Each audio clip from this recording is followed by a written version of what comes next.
Akala mo ba pare-pareho lang ang pagkakabit ng mga I-beam o bakal sa building? Mali! May dalawang sikreto ang engineers dyan. Ito ay ang bolted connection at ang welded connection. At ang tanong, alin ba talaga ang mas matibay? Tara, pag-usapan natin yan. Sa bawat building na nakikita mo, hindi lang basta pinagdidikit ang bakal. Pinag-iisipan yan kung ibobolt ba o iwe-weld. At bawat isa may kanya-kanyang dahilan. Unahin natin ang bolted connection. Ito yung may bolts and nuts. Bakit ito ginagamit? Kasi mabilis i-install.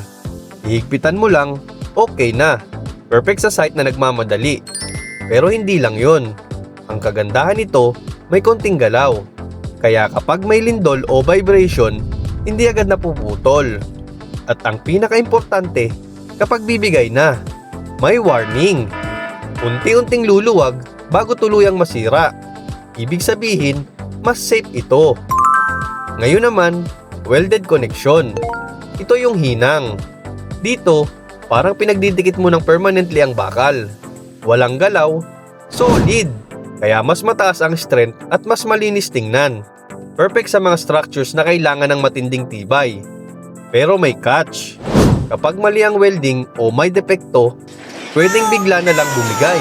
Walang warning ito. So alin nga ba ang mas matibay?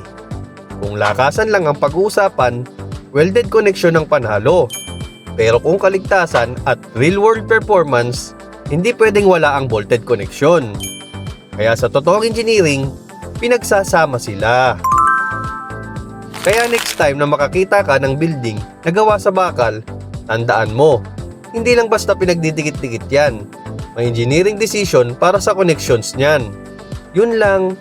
Bye!